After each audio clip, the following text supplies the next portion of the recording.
Hello, everyone. Welcome, welcome, welcome. I am just admitting anyone who's joining us live, and welcome everyone who will be watching the recording or who is watching the recording.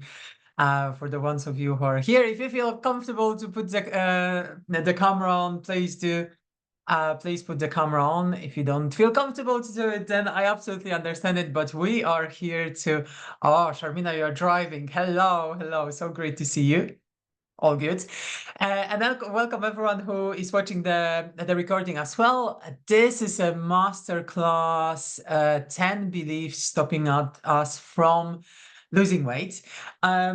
The title is a little bit like that on purpose, because what we are going to talk about today is actually going to really help us not only in the area of eating, but also in any other area of our life, because that will be basically about the process of change.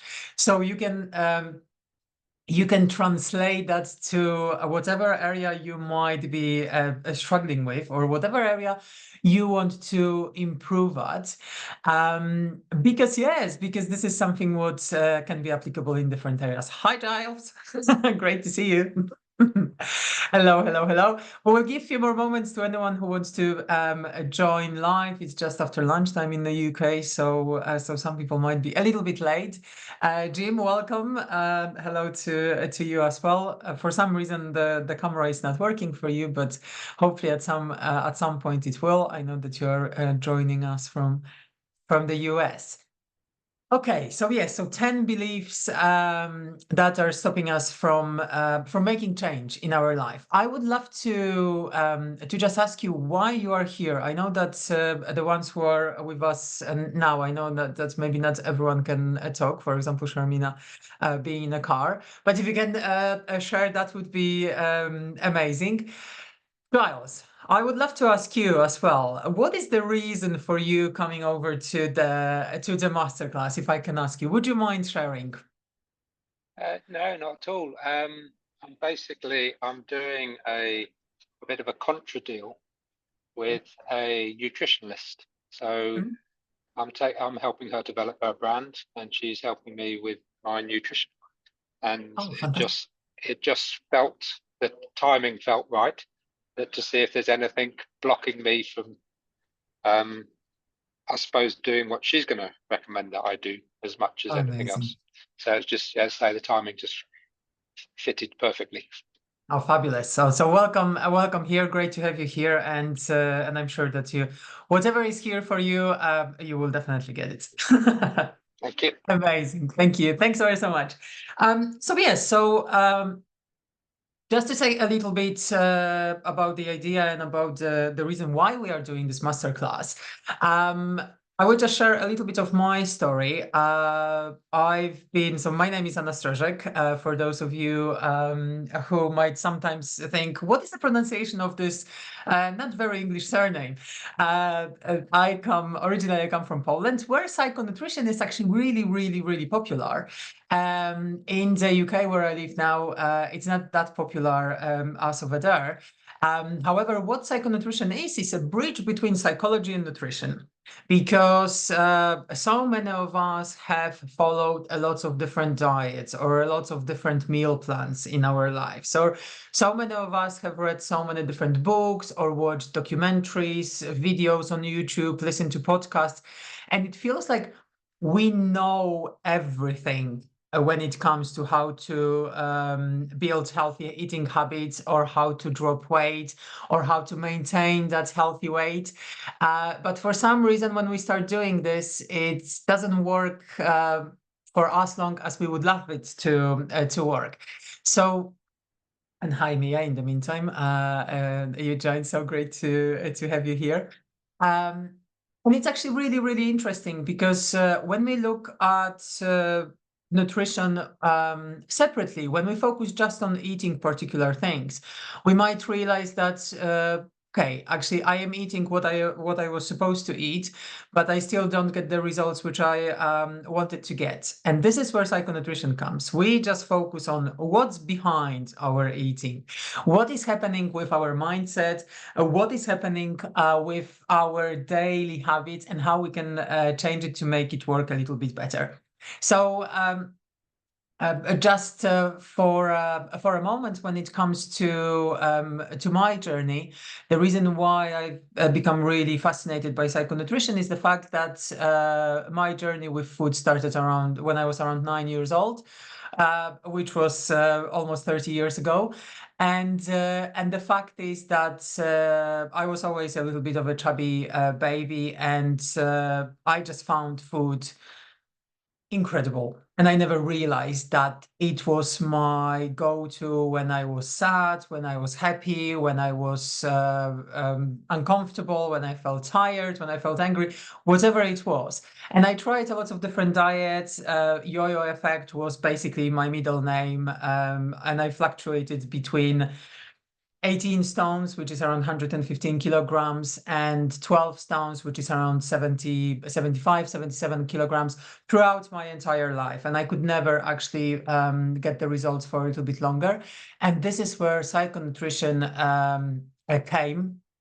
Throughout those all years, I was struggling with binge eating disorder and bulimia as well. And basically, secret eating was my, on one hand, biggest secret. On the other hand, it was almost like a badge of honor that no one ever realized that okay, outside I'm eating really healthy, but when I come back home, I just can't stop from eating everything what I normally shouldn't be eating. And after 25 years of a journey like that, I met my psychonutritionist, and she showed me that okay, actually exercise and diet are not the only things which we need to look at when we want to make some changes. And I realized that our relationship with food is simply a mirror reflection of our relationship with ourselves. And this is what I have been really passionate about for the last 4.5 years. And when I actually certified as psychonutritionist, I started working with clients in group environments, in one-to-one environments, through workshops, etc., etc. And it's incredible because sometimes you might be struggling with your weight or with your eating, because emotional eating is not only a problem of people who might be a little bit overweight, it's also a problem of very fit and sometimes very skinny individuals as well, but they just can't stop eating a chocolate or any kind of other processed food or whatever it might be the go-to. So this conversation is actually can be very useful to all of us, or our relatives, our friends, or if we sometimes might think that someone might be struggling with secret eating, because trust me, that even if they're the best friends or they're our best friends or our family members, sometimes being open about the fact that I can't deal with something as basic as food is extremely embarrassing thing, and there is a lot of shame and a lot of guilt. And even in I can see it from my particular case, but also from my clients, we might have a lot of incredible friends, a lot of incredible relationships, but we are just not ready to share that with the world. So today we are going to dive into those 10 beliefs which are very common, but you might not realize that those are the beliefs which are stopping you. And something what is the most powerful when it comes to beliefs is the fact that you are the only person who can change your beliefs. It doesn't matter what your nutritionist tells you. It doesn't matter what your personal trainer tells you. It doesn't matter what you read in the books or in listen to in different podcasts. Until you make decision that you want to make a change, you want to change those beliefs, you won't be able to change them. So that's the very powerful thing, because when we start being aware of our beliefs, then we can literally start changing them. And before we dive in, I know that Mia, you are here now, and I was asking questions why some of you are here. Would you mind just sharing why you are with us here today, just in few sentences, because I know that you will be going earlier as well. Great to have you here. Yes, very sadly, I have to leave at just before 2:30 for another call, but I'm very excited to be here. I'm here because I'm fascinated by your work, and I want to learn some of these things that might unlock parts of my mind that have been stuck before. So thank you. Wonderful. Thank you. Thank you so much. And I hope you enjoy as much as you can live, and then the rest on the recording. Perfect. Lovely. Thank you so much. Okay, so let's dive in. I will be actually putting some of those beliefs on the screen, and with some of them I will be just talking to you like that. But for the time being, let me just share them. So just to show you as well that I wasn't saying what I was saying was actually the reality. You can see on the picture the person on the left-hand side is me for most of my life. That picture was taken when I was at the third year of uni. And on the right-hand side is still the same happy person, but the happiness is coming through inside out. It's not only outside I'm happy, inside I'm really miserable. Now it's a completely different a different game as well. If you have any questions in the meantime, by the way, please use the chat, or you can raise your hand, or you can just unmute yourself and ask any questions when we'll be talking. So belief number one, this is the belief which we all have, we might not be aware of that some foods are good for me and some foods are bad for me. This is something what will be very applicable, especially to someone who might have been struggling with binge eating or with overeating. The reason why this belief is stopping us from making any change is the fact that the moment we start labeling food as bad or good, it doesn't matter if we have just a little bit of that or we had a lot of that bad food, we start judging ourselves as well. Because putting labels is basically judging. So if we might be eating very healthy and everything what is happening is just we exercise a lot and we eat really healthy, but from time to time we have a little bit of that bad food. If we label it this way, we will be judging ourselves from the perspective like, okay, it doesn't matter. I've just eaten this, so I can actually eat much more of that as well, because there is no difference. Bad food is just bad food. So what happens when in this work is, first of all, if you notice that you might be having that belief, ask yourself, okay, what is good food for me and what is bad food for me? First of all, what it means for me that it's bad or it's good, because those words are very, very wide. And for one person, good will be healthy. For the other person, good will be tasty. For the next person, good will be just, yeah, it's okay. It doesn't it doesn't hurt me or doesn't harm my health. For some people, bad will be processed food. For some people, bad will be just chocolate or anything what is sweet. For other people, bad food will be unhealthy. For some other people, processed food would be okay, but ultra processed food will be actually bad. So when we start unpacking those labels and just take them off, we realize just food is just food. There is food which might have more benefits to your health and less benefits to your health. But it doesn't mean that some of this is good, some of this is bad. No, it just is. So this is very small difference, but it's really profound, because you will realize that the moment you start judging what you are eating, you're actually start understanding what those foods do to you when it comes to your health. So that's the first one. The belief number two is, if I want to lose weight, I must eat less and exercise more. And if anyone who's watching has ever been struggling with binge eating, and when I say binge eating, I don't mean that you have to eat a lot of food as at one sitting, because binge eating might be having 3 cookies, but you had absolutely no idea about the fact that you actually ate them because you ate them without noticing it. If you have experienced something like that, that belief that eat less, exercise more, might be the one you have believed in the past, or you still do. The reason behind it is that when we look at our bodies and at how many calories we need for our body just to function, and I'm just saying this as a note, I don't focus on calories in my work because I do believe that a lot of us might have been counting calories for a really, really long time. And it's almost like the control thing. We need to control calories because sometimes we feel like we can't control anything else in our life. And if we can control this, then at least we feel in charge. But the reality is that every single time when we have control, when we want to have control over something, it doesn't have to be food. It can be in another area of your life. On the other side of that control is fear.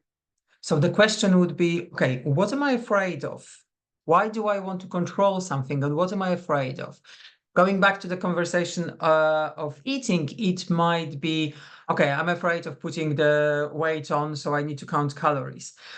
The reality is that if we keep eating less and exercising more, we put our body more and more in the state of fight or flight, which is the state of our nervous system where our body is constantly afraid of something. It's almost like if we go back years and years, the state of fight or flight was that moment when men were going hunting and they never knew if there was a tiger or a lion coming to attack them. Currently, we are living in times when there is a lot of noise and there is a lot of stimulation for our nervous system. So sometimes that lion or that tiger might be our boss, who is putting really tight deadlines for us. It might be our spouse or our partner who has really high expectations towards us. It might be our friend or our colleague. It might be our client. Anything might be interpreted as okay, something is wrong, and I feel really nervous because that person is almost like that person is going to attack me. It's absolutely natural because we spent most of our lives in fight or flight. Unfortunately, fight or flight is very useful because this is useful for us because it motivates us to take action. But if we spend most of the time really stressed and really nervous, then our nervous system doesn't know what is happening. And what is really important when it comes to this belief, if we don't eat enough on a regular basis, our body is thinking that, okay, so I'm not getting enough food to actually just survive, just to take care of all the organs and all the processes which are happening in our body. So I'm putting so what needs to happen? I need to just limit the activities which are done by our body, because I don't know if tomorrow I'm going to get a little bit more food or a little bit less food, or if it's going to be starvation. So one of the biggest myths which diet industry is selling us is the fact that we have to eat just a little bit in order to lose weight. But what we do, we put our bodies in a constant state of starvation. And that's the reason why we can't burn fat at some point. If we keep reducing and reducing calories and exercising more, at some point we reach the plateau because our body is like, what is happening? I'm not getting enough energy. I need to store whatever I'm getting just in case if from tomorrow I'm not going to get more food. So what is really important, and this is one of the first questions I would ask my clients when they come to me saying, I've been yo-yo dieting, or I've been putting the weight on, or I eat really healthy during the week, but at the weekends I just can't stop myself from eating everything. My question would be, are you eating enough? and most importantly, are you eating enough nutrition? Because there is no such a thing as eating healthy all the time. This is another myth which puts us in the situation that we just crave unhealthy food because we believe that, okay, we need to eat healthy food all the time. I will go to that belief later on. But when it comes to eating less, to start with, we just need to ask ourselves, okay, are we eating enough? Are we feel tired all the time? Are we feel that everything what we are doing is taking so much energy? If that's something what is happening, then it might be the reason behind or not eating enough might be the reason behind those symptoms. And of course, exercising is really important because we do need to move, but we need to remember that when we exercise, we normally gain a little bit more muscles. When we gain more muscles, then it means that we burn more calories as well. So we need to remember that when we actually start exercising more and more, we need to start eating more and more as well. Because if we don't, then our thyroid will start working a little bit slower, for example, because if the body gets the information that, okay, we are burning a lot of calories, we are not getting too much calories from food, then what should we do? We should just make sure that some of the functions of the body are just slower, so we burn less calories. That's one of the reasons why so many people are having problems with thyroid as well. Especially if we've been yo-yoing a lot or going through phases when we don't eat a lot, our thyroid is taking a hit on that, and we might have underactive thyroid. And with underactive thyroid, the metabolism can go down by 30% if we have problems with the thyroid as well. So this is the belief number 2. And just to contra this, I would say just ask yourself if you are eating enough. If not, sometimes when you start eating more, you will actually start losing weight. From my own experience, when my psychonutrition told me that I'm not eating enough, I think it took me around 3 weeks just to get everything sorted in my own head that I am allowed to eat around 2,000 calories, not 1,500, as I believed for most of my life. So that's just one of the things. And then that was the point when I actually started dropping weight. The next belief, I will start from Monday next month or next year. You might think that's, okay, maybe it's not a belief. It actually is. It's the belief which is really linked to procrastination, because that's the reality. And what procrastination is about is not about the fact that we want to start doing something from next day or next month or from later. Procrastination is about the fact that we just don't want to do something now. That's it. It's exactly the same if you keep postponing starting the healthy eating from next month. Of course, we need some preparation as well.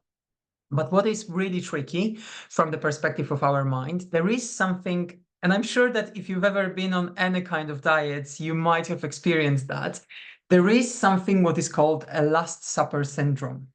And Last Supper syndrome is basically, I'm starting diet from Monday. So over the weekend, I'm going to eat as much as possible of absolutely everything, because from Monday, I won't be able to eat it anymore. And that's what happens. It's almost like you're on a desert and, it's the last bottle of Coke on the desert, because from tomorrow there will be no more drinks. So when it comes to this belief, I would ask you one question. What is the thing which you postpone a lot in your life? Or what is the thing you procrastinate on a lot in different areas of your life? I can give you an example which I think might resonate with a lot of us, and it will be men and women both. It's folding clothes after drying them or after washing them. For some reason, all of us sometimes those clothes can be just waiting for us for days and days. And the reality is just there is always something more important to do. And this is how we procrastinate it. And what is the best way to stop procrastination? Normally, just start doing the thing which we need to, or which we have been postponing. And then when we start doing it, then it just starts, and then we just keep going. So when it comes to that belief, if you mix it with belief number 1, there is good food and there is bad food, then okay, today is Tuesday. So if I'm starting from Monday, for the rest of the month or for the rest of the week, I'm going to eat all the bad food, because from Monday I will only be able to eat the good food. But then when you realize that the only way to have sustainable eating style is to eat something which you actually like and enjoy, then you realize that, okay, so I am actually allowed to eat whatever I want to eat. I just need to maybe focus more on the size of the portions I'm eating. Maybe I need to focus a little bit more on protein, because I'm not eating enough protein. And if I eat a little bit more protein, then I will feel much more satisfied, and I won't feel hungry as much as I feel on a regular basis. So on this one, I would definitely ask you to ask yourself, okay, how about procrastination in different areas of my life? The next one, I've tried to change so many times before and it didn't work, so it won't work this time. This is another one which is linked to procrastination, because what is happening, our mind is basically telling us that we are not ready for this now, and we've tried before, so the mind is just projecting our past onto our future. The reality is that it's not about how many times you've tried before. It's about what you've tried before, what didn't work.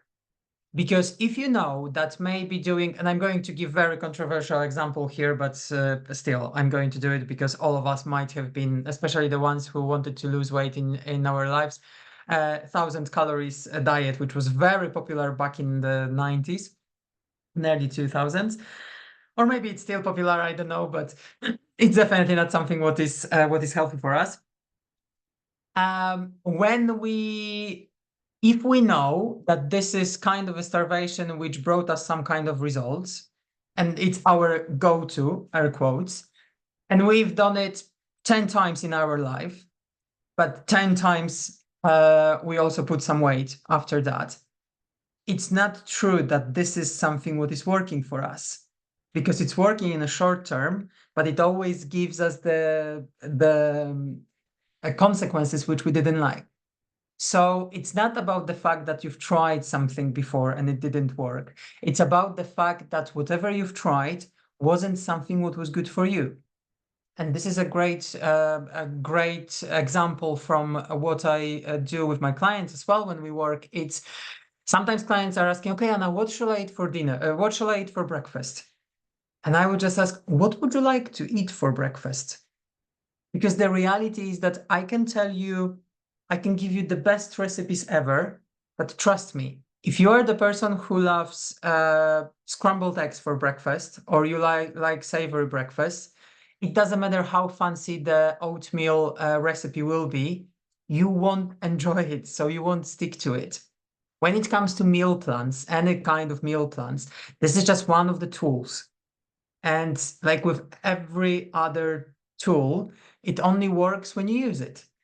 If you don't use it, if the tool which you want to use is not something what you like, it's too complicated to use it, or takes too much time, and you don't have that time, then it won't work.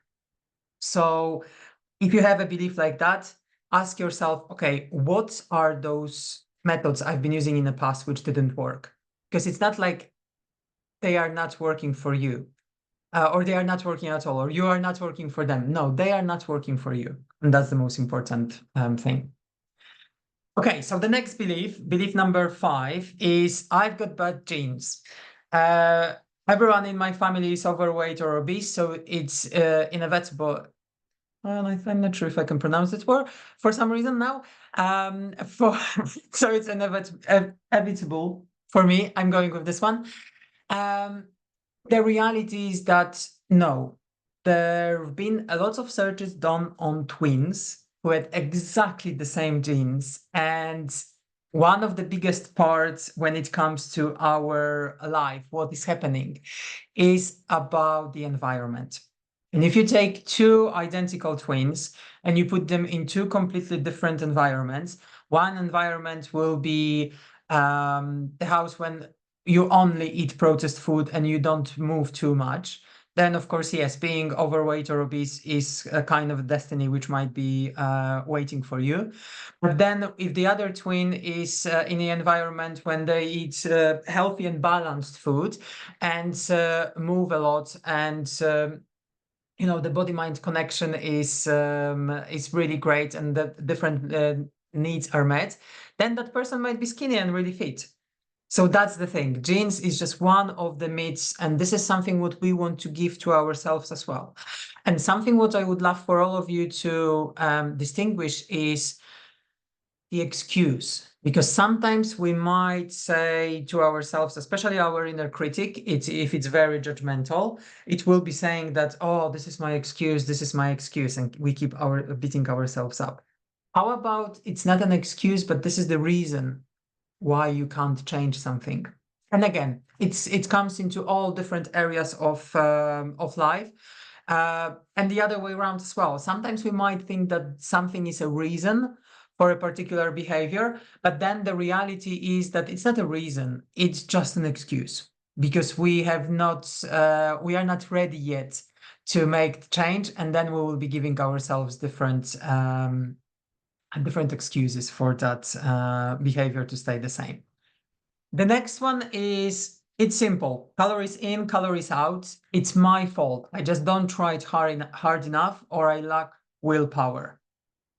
I love this one because we all have tendency to beat ourselves up and judge ourselves a lot. And we would always say that everyone else is succeeding. We are the only ones who are not trying too hard. That's also another reason why I am against the diet industry, which is basically saying a lot of things. If you really reduce and limit your calories, then you will be able to lose a lot of weight. In the short term, yes, but we are not here to get short-term results, because short-term results is not something what we are just interested in, or at least from my perspective, I'm not interested in short-term results. I'm rather interested in helping my clients to just make those mindset shifts, so then the results will come naturally. So when it comes to this one, we really think that all calories are the same. And I've got something really like the metaphor, which is really great, just to give you an example on how much not true it is. Imagine that you've got two books, and both books have 200 pages. And one book is about self-development, and it's written by a very well-known and respected author. And the other book is a fiction, and it's a great story, but it's just a fiction story written by someone really famous or not. Would you say that those two books are exactly the same only because both of them have 200 pages? Of course not. And this is exactly what happens when it comes to calories as well. For some reason, we believe that 600 calories from a burger would be exactly the same with 600 calories from the salad. No, it won't be. And what is really, really important at the same time is that it's not only about calories in, calories out. Because the fact is that if we burn more calories than what we are eating, we've already spoken about the case where we are not getting enough. We also need to remember that if we struggle with our weight, it's just a sign of some kind of imbalance. It might be physical imbalance, but it might be emotional imbalance. It might be psychological imbalance or mental imbalance in ourselves. Then it means that maybe we just don't look into our emotions. Maybe there is something what we haven't discovered about ourselves yet. So it's not about the fact that we are not trying hard enough, because we might be trying really, really hard. But the reality is that the way of losing weight, which we think is the best, might be the best for other people, but not for us. It's always very personalized approach. And also when it comes to the lack of willpower, well, willpower is a skill. It's almost like a muscle. We can practice it. So the reality is, again, that I would ask, okay, what do you enjoy in your life the most? What kind of foods do you like? What kind of foods you don't like? What kinds of activity you like? What kinds of activity you don't like?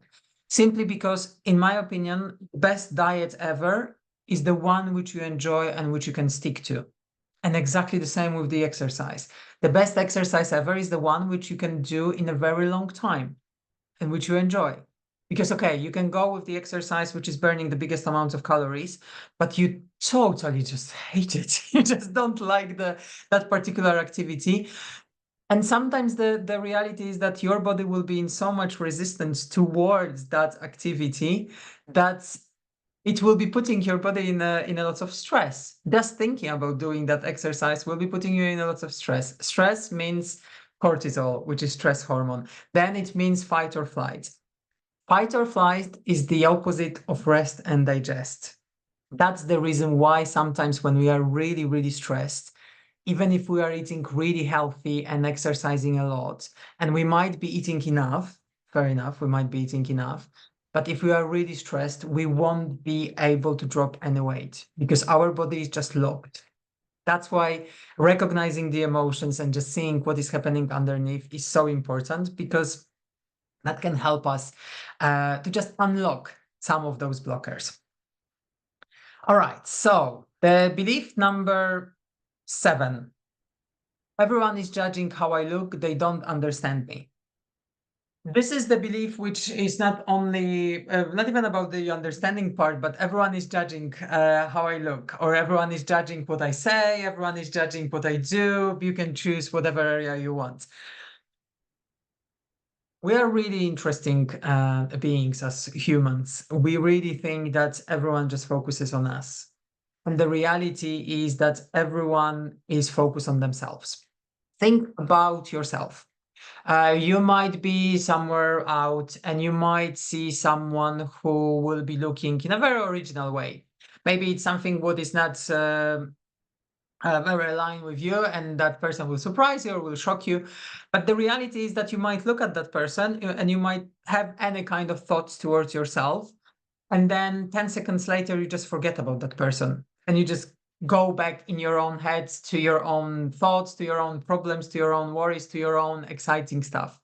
Because that's the reality. And we need to remember that anything what happens in our heads or our heads happens in other people's heads as well, because this is like shared human condition. Whatever we feel, other people might experience as well. It's not that it's only us. We love to think that it's only us. And when it comes to our inner critic and our ego as well, it's so beautiful because our inner critic loves to be the best, or our ego, lower mind, loves to be the best. And it really doesn't matter what we are talking about. As long as we are the best, then it's good.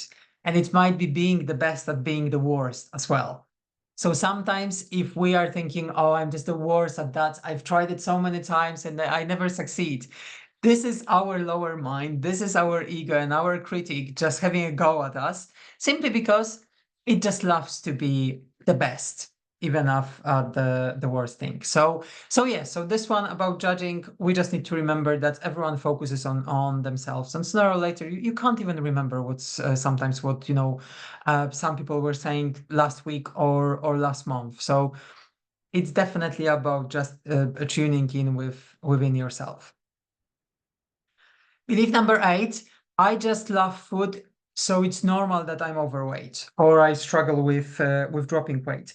Well, this is the one which I've heard so many times. We really do believe that the only way to drop weight or to get a little bit slimmer is to eat something what we don't enjoy. And this is the reality that no, who said that when we eat, it needs to be food which we really don't like. And this is something what comes from another belief, which was very, very popular years and years ago, that fat makes you fat. And this is actually the one which I can link here. Because the reality is that it was back in 70s and 80s, I believe, that propaganda to eat a little bit more carbs was very, very, very popular, and this is when the pyramid of eating was developed. Back then, the reality was that it was about supporting. I believe it was in America about supporting the farming industry, and we all believe that fat makes us fat. The reality is that when we look at all the slim products, light products, or low fat products, then we will realize that there is much more carbs or much more sugar in those products, because one of the biggest things when it comes to fat is the fact that fat transmits flavor. So if we eat something what is without fat, it tastes a little bit different. So sometimes for most of the cases, the companies will be added some sugar to make it taste a little bit different. And I can give you the example from your daily life. If you make scrambled eggs without anything, just on like non-stick frying pan, and then when you make, or you can add some salt and pepper, and then when you make scrambled eggs with a little bit of butter, that scrambled egg with butter will taste completely different. And the reason for that is the fat, because fat is the transmitter of flavor. Yes, it has more calories than protein or carbohydrates, because 1 gram of fat has 9 calories and 1 gram of proteins or carbohydrates has 4 calories. But the reality is that if we eat healthy fats, then we'll be eating less of that. Catch-22, and especially when it comes to I love food, is the fact that we quite often eat something what is high in sugar and high in fat. So all those really lovely, yummy cakes, ice cream, peanut butter, those things, however, not all peanut butters, to be honest. Those things are the very tasty and very addictive ones as well, because there is like a sweet spot, which is a great balance between salty, fatty, and sweet. And that's one of the reasons why when we start, we just can't stop. Sometimes it works the same with crisps. It's like we can just keep eating and eating and eating and eating. And those are the hundreds, if not thousands of hours spent by different companies just to create that sweet spot. So we will be our brain will be all over the place with dopamine kicks when we actually taste something like that. But the reality is that that's the goal of that food to be sold. And it's not like I'm against processed food or I'm against sugar. No, I do believe that there is space for, especially if we want to heal our relationship with food, if we've been doing a lot of emotional eating in the past, it's really, really important that we start eating all of the foods. None of the foods is the forbidden one, because I guarantee you that the moment you start allowing yourself to eat different foods, you will stop craving them that much. Because normally the food which we crave the most is the one which we forbid ourselves from eating. And we keep saying that we can't eat it. And something which I would love to tell you as well, which is very fascinating when it comes to our mind. Please remember that our brain doesn't understand the concept of no. If we keep saying, I don't want to eat chocolate, I don't want to eat chocolate, I don't want to eat chocolate, you keep imagining the chocolate all the time. Is the example which I love to give. Don't think about pink elephant. You need to imagine the pink elephant to be able not to think about it, but it's too late because you're already thinking about it. And that's the reason why when we say, I can't eat chocolate, I can't eat crisps, I can't eat this, I don't eat that. When we keep saying this, we're constantly bombarding our mind with the image of that particular thing. No wonder that in the evening, the only thing we want to eat is that particular thing. And it might be the same when it comes to, I don't want to drink wine, or I don't want to have a cigarette. It's pretty much the same scenario. Mind works like that and brain works like that. So just please remember that sometimes reframing, and this is a big part of my work as well. Sometimes when you reframe it, instead of saying, I don't want to eat chocolate, you start saying, I want to add more vegetables into my my meals, or I want to eat more fruit, or I want to eat more balanced meals. Then that will work much better than saying, I don't want to eat this or I don't want to eat that. So I hope, Giles, that will also help you in your journey with the nutritionist. So the next one, the belief number 9 is healthy eating is boring and expensive. And this is something what really links to what I just said about eating a lot of light food or a lot of diet products or a lot of low fat. It doesn't have to be boring. Eating healthy doesn't mean that you eat lettuce with a little bit of 0% yogurt, natural yogurt. However, you can add some spices to that and do different things, and it will be still delicious. But it doesn't mean that you only eat things like that. No, you can eat healthy means balanced. In my particular case, I really like to say that healthy means balanced, because if we want to keep something sustainable again, we need to make sure that we will be able to do it for a longer period of time. So we need to like it. So I personally, in my work, stick to 80-20 rule or 70-30 rule, which means that 80% or 70% of our weekly food is healthy, and let's say that it's whole foods. Healthy in terms of whole foods, it's you don't have to make it from scratch, but it doesn't have 35 ingredients when you look at the pack, what is actually happening, what is actually included in that thing. And then 20% or 30% is the favorite food. It might be, if you are focusing on eating relatively low carbs, it might be maybe sometimes you eat fruit, which will be different, or maybe you make some ice cream which you can make yourself from from frozen berries, or it might be just a normal ice cream, or having takeaway, or anything what would be not 100% whole foods or not 100% healthy, if we want to call it healthy, or giving us healthy benefits, but it's more of that food which from time to time we might have. And if we have that food from time to time, then our mind won't be constantly focusing on that. So that's also something what helps, especially for someone who's been doing a lot of binge eating or a lot of emotional eating. And if you found yourself, again, eating really healthy during the week, but at the weekends you just eat a lot, or during the day you eat really healthy, or you don't eat too much because, you are very busy with the meetings, very busy with kids, with everything.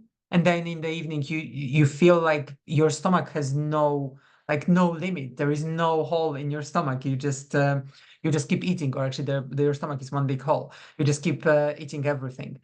That's something what happens when there is emotional eating or emotional hunger and physical hunger. Because it might be the fact that, okay, we haven't been eating too much during the day, so now we really crave something and we need that food. But the fact is that maybe in the evening you are really bored. You are really bored because you've just done everything during the day, and then maybe you are watching something and you are just bored, and this is just a habit that you keep eating something because it's there. Tiredness. It's a massive reason for emotional eating. In the evening, your body is literally telling you, I need more energy, I need more energy. And there are two ways to get more energy. The way number 1 is to eat something and give yourself literally kilojoules. And the way number 2 is just go to bed and recharge your batteries. But we have that belief quite often that, if I go early to bed, my day will be wasted. Or if I go too early to bed, then, it's not that cool. Or maybe you are just really busy. You've got lots of things to do in the evening and you are tired, but you still have lots of things to do. Then your body just wants some kind of energy. And the quickest way to get energy is to eat sugar, or to eat something what is really sweet, or a combination of fat and sugar. And the last thing which I want to say here, and this is something because it's tiredness, boredom, but also loneliness, or if we feel sad, or if we feel angry, we would go to food for those reasons as well. 2 particular things. Thing number 1, quite often we might crave those things which will be fatty and sweet. So like cakes or ice cream, those are great examples, or chocolate, simply because it reminds us of the milk which we were getting when we were newborns from our moms, and that was always sign or comfort, being loved, being heard, being felt, being held as well. And whatever was happening to us, if we're hungry or we were upset, whatever was happening, food or milk was the answer to all those questions. And this is how our brain just developed that habit of, okay, sometimes when we don't know how we feel, we crave something what is really fatty and really sweet at the same time. And the second way, or the second option, if we feel a lot of anger, we might not even be aware of that. But if we feel that we crave a lot of crunchy things, or it will be a little bit of savory stuff as well, like peanut butter or nuts or crisps. This is one of the great ways to release anger, because when we start chewing that and there is that crunch, our jaws actually keeps moving, and this is how we release the emotion of anger. And it's something what really shocks my clients every time when I say that to them. But this is true. When you are angry, sometimes you talk through your teeth, because you literally just get your jaws are really, really tight. So this is what happens. And also, if we believe that healthy eating is boring, then we will be bored by eating that particular thing. And what is not boring? Something what is processed, or something what gives us a lot of dopamine when we start eating it. So we would be going to sweets.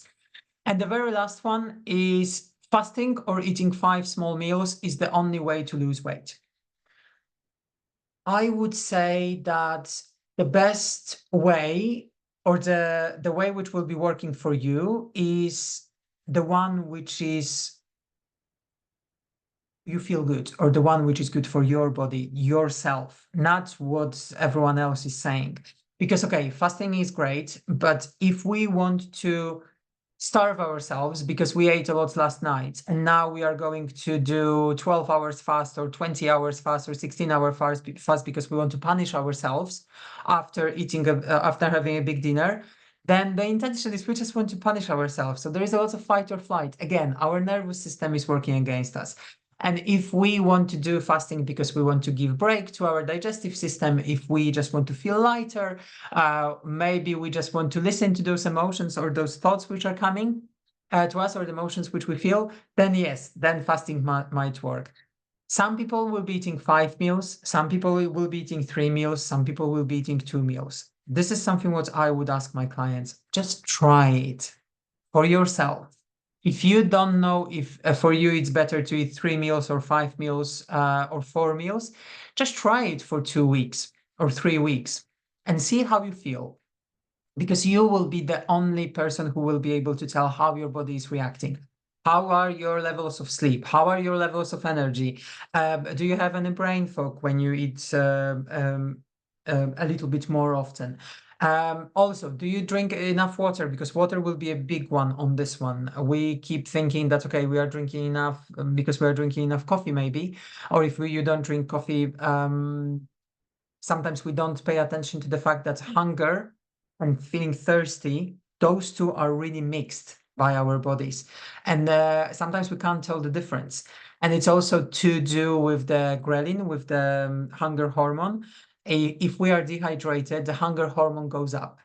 The levels of hunger hormone go up.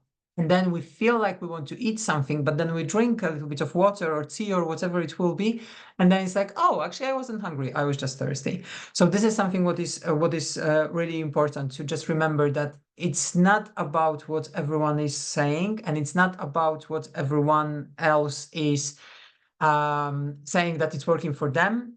It's about what's working for you. That's the most important thing. So those are the 10 beliefs which are the important ones. I just wanted to ask a question, because I know that just a few of you left. Have you got any questions regarding everything what we were saying? It will be question to you, Josh. Have you got anything? No, I haven't got any questions. That was all very clear.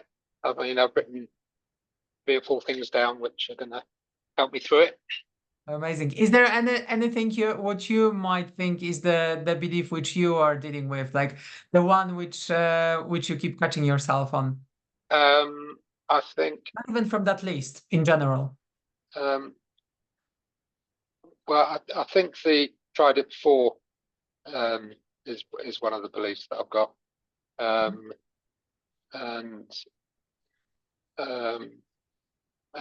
the interesting thing was that you won't lose weight if you must eat less and exercise more. I think getting to understand the body is going to store it is something that you probably need to be aware of. Yes, and thank you for saying that, because you know what, something what might be a little bit different approach than what it would be for a dietitian or a nutritionist. Sometimes you will just get okay, this is your weight, this is your height, this is your age, this is your level of activity, this is how many calories you should be eating. Here you go, then eat that amount, roughly that amount of calories. Something what is really important is just to start with how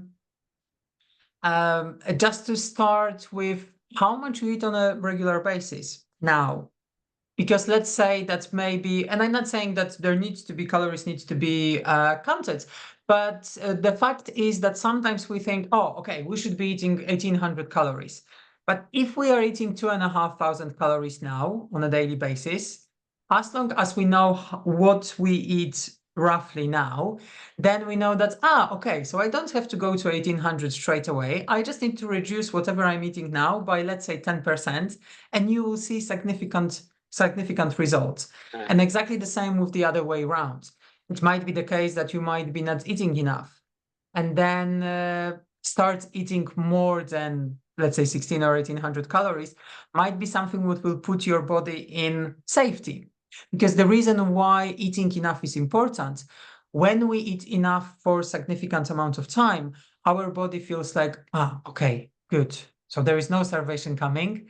I can start burning that fat tissue. I don't have to store the energy in my body, because it's okay. I can rest and digest.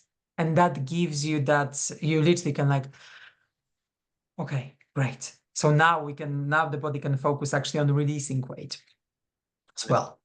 So that's something great. I did write down the fight or flight is opposite to rest and digest, because of that.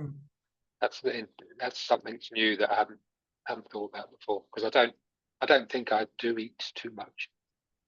So it might actually just be about when I eat rather than what I eat. Yeah, and it might be also the fact that sometimes we are not aware of what we are eating, simply because we might be busy.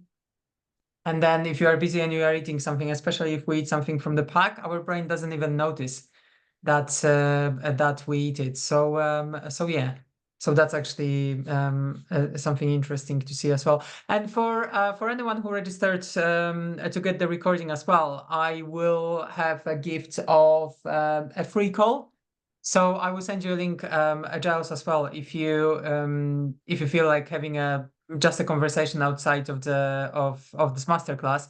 It would be great to talk. So then hopefully there will be some small things which you can just literally just tweak a little bit, and then when you work with your nutritionist, you will see the results quite fast as well. And yeah, so I will definitely be in touch with you and with anyone else who's watching the recording. Lovely. Thank you very much. What I just wanted to share as well, it's as I mentioned in the beginning, I work with clients on one-to-one basis, and I also do the group coaching program, which is called Feed Your Body, Not Your Mind. And I just wanted to share with everyone, with you guys as well, and everyone who's watching the recording. I just wanted to share the QR code so you can scan it and you can go to my website to read a little bit more about it. And what it is basically a 12-week group coaching program when we see each other once a week on the group coaching session. The sessions are recorded.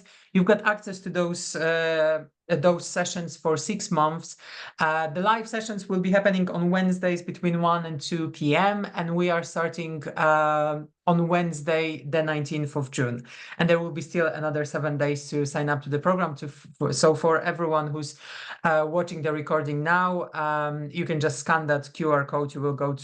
It will take you to my website, and you can read a little bit more about the program, who it is for, and we just focus on understanding what's underneath our eating patterns and just building that safety within our nervous system, and then the results of that are just incredible. And also, if any of you wants to read just a little bit more about emotional eating, about what we can do to deal with that, I really invite you to visit my website, www.feedyourbodynotyourmind.com. And from there, you can also go to my social media. And then from there, you can just read the contents, or you can just reach out to me, or you can book a call as well. I do free discovery calls, and from there, we can just have a conversation and see how I can help you to just heal your relationship with food and have completely different a different relationship with your body as well, because this is something what naturally comes. So thanks ever so much for everyone, to everyone who joined live, to everyone who's watching the recording, and all the details will be underneath that video as well. Please send me a message, or you can contact me through my website, through my email, through my social platforms.